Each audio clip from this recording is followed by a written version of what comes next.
chicos, espero que se encuentren muy bien. El día de hoy voy a dar la clase de Ciencias Naturales para noveno año. Es tema nuevo, así que por favor necesito que presten atención. Y bien, como saben, al final del video van a tener ustedes el deber, ¿sí?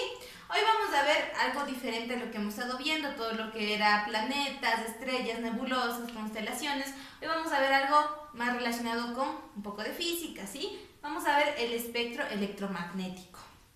El espectro electromagnético nosotros lo vamos a identificar. Por ejemplo, cuando ustedes prenden el flash de su cámara o cuando prenden la luz de su cuarto, se emite un tipo de luz, ¿sí? Eso se le conoce como luz blanca, ¿sí? La luz blanca es cualquier tipo de espectro de luz visible,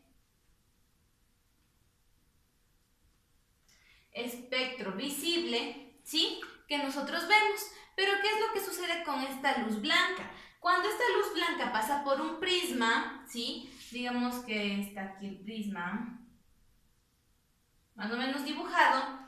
Por aquí entra la luz blanca, por acá va a salir un espectro de luz bastante amplio, de diferentes colores, ¿sí? Esto va a ser de muchos colores, que se le va a conocer como el espectro continuo o el famoso arco iris, ¿sí? Entonces, eso es lo que sucede con la luz blanca. Este arco iris es el espectro visible que nosotros sí podemos ver, pero hay espectros de luz que están más allá de la visibilidad del ojo humano, ¿sí? Ya vamos a ver cuáles son. Ahora, chicos, el espectro electromagnético siempre se va a presentar en forma de ondas, ¿sí? Y este espectro va a variar. Las ondas van a variar, el tamaño, la longitud, la frecuencia en la que se presentan, ¿sí? Por ejemplo, algunas ondas pueden estar así, muy juntitas, otras pueden estar muy separadas. Va a variar mucho en esa parte del espectro electromagnético. Ahora, ¿cuáles son las propiedades de esas ondas? ¿Sí? La primera propiedad que nosotros tenemos es la longitud de onda. Este tiene un símbolo, que es así, ¿sí? La longitud de onda es la distancia que hay entre el pico de una onda y otra. La distancia que hay entre el pico de una onda y otra, ¿sí? Eso es lo único que tienen que saber con longitud de onda. Ahora, la segunda propiedad de la onda es la frecuencia. Recuerden que frecuencia es cantidad. Se representa con esto, parece una V, ¿sí? Es el número de ondas que atraviesan un punto determinado, ¿sí?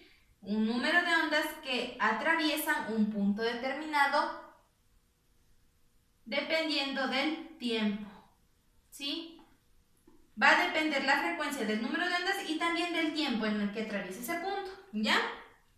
Estas ondas van a tener una relación. La frecuencia de onda va a tener una relación que va a ser inversa a la velocidad y directa al cuerpo electromagnético, ¿sí?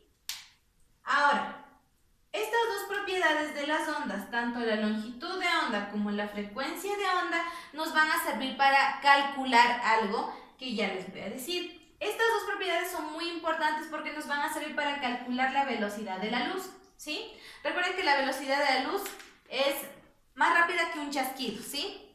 Entonces, estos dos nos van a servir para calcular. En este momento no les voy a indicar cómo se va a calcular y eso, pero sí la fórmula, ¿sí? Para calcular la velocidad de la luz se pone la C. La C representa a velocidad de la luz es igual a longitud de onda por frecuencia de onda, ¿sí? Entonces estas dos propiedades de las ondas se van a multiplicar para nosotros poder calcular la velocidad de la luz. Eso en cuanto a lo que tiene que ver con la primera parte del espectro electromagnético. Ahora, recuerden que yo les dije que el espectro electromagnético iba más allá que solo el arco iris que solo le podíamos ver a simple vista. Va mucho más allá. ¿Por qué? Porque hay frecuencias de la luz que nosotros no podemos ver. Hay muchos tipos de rayos que nosotros no vemos a simple vista, ¿sí? Pero estos se han clasificado de esta forma. El espectro electromagnético tiene una composición y esa composición son los distintos rayos o luces que nosotros no podemos ver a simple vista. Vamos a empezar con los rayos cósmicos que están ubicados o pertenecen a todo lo que es la radiación en el universo, ¿sí? Después vamos con los rayos gamma. Estos se utilizan mucho en medicina porque atraviesan lo que es tejido y se puede hacer, por ejemplo, para los ecos, ¿sí? Ahora los rayos X. Los rayos X también atraviesan tejidos, pero ¿qué es lo que pasa aquí? El rayo X no atraviesa el hueso. Por eso es que cuando los doctores mandan a hacer una radiografía, se puede ver los huesos más no el resto de tejidos, ¿sí? La radiación UV, esta no ingresa a la Tierra gracias a nuestra atmósfera. ¿Sí? Gracias a la atmósfera que nos protege de los rayos UV, nosotros no nos quemamos y ya no nos hemos carbonizado. El espectro visible. Este de aquí son los colores que nosotros podemos ver gracias al espectro de luz visible, ¿sí? La radiación infrarroja.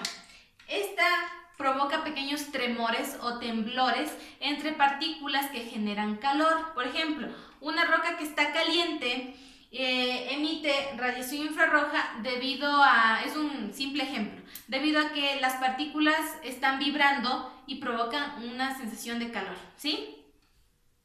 Las moléculas vibran. ¿Ya? Ahora con lo que es microondas y radar. Esto sirve para las telecomunicaciones, todo lo que es señal de televisión, señal de internet. Y las ondas de radio para todo lo que es radiocomunicación, ¿sí? Entonces, esta composición del espectro electromagnético es amplia, no es solo verle el arco iris, es mucho más, ¿sí?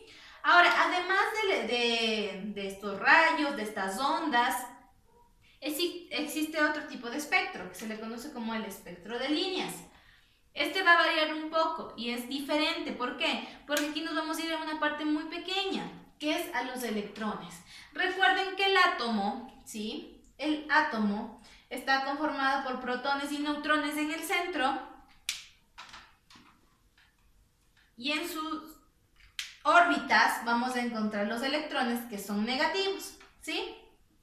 Estos electrones dentro de un elemento, yo que sé, digamos que este es de carbono, solo es un ejemplo. Digamos que este es de carbono, ¿sí? Este electrón de carbono adquirió mucha energía, ¿sí? Se cargó de energía. Esos electrones de carbono se cargaron de energía. ¿Qué hacen? Se pasan a un lado, lo que hacen es consumir la energía en ese punto, pero cuando vuelven a su punto de origen, lo que hacen es producir un espectro de líneas, es emitir luz en forma de líneas, ¿sí? Cuando vuelven a su punto de origen. Por ejemplo, el electrón de carbono adquirió mucha energía, saltó a otro lugar, pero cuando gastó esa energía, volvió a su lugar de origen, va a producir luz en forma de líneas, ¿sí? Esto se usa bastante para saber cómo funciona cada elemento o cada molécula. Entonces, por ejemplo, están trabajando con otra vez el carbono. Lo que van a hacer es ver cuál es el espectro de líneas del carbono para saber cómo funciona, ¿sí? Es en cuanto al espectro de líneas. Eso es todo con referencia a lo que es el espectro electromagnético. Entonces, chicos, ahora voy a ir a lo que es su deber, ¿sí? Voy a borrar esta parte. ¿Cuál es su deber? Su deber es hacer el organizador gráfico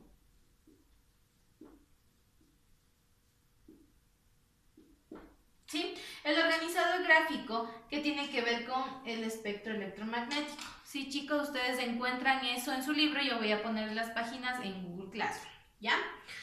Como segunda tarea, ustedes van a tener que llenar ya los talleres porque hemos terminado unidad 4, ¿sí? Entonces, los talleres que van a llenar son el primer taller de la página 166 y 167 y el segundo de la 168 76 y la 177, ¿sí?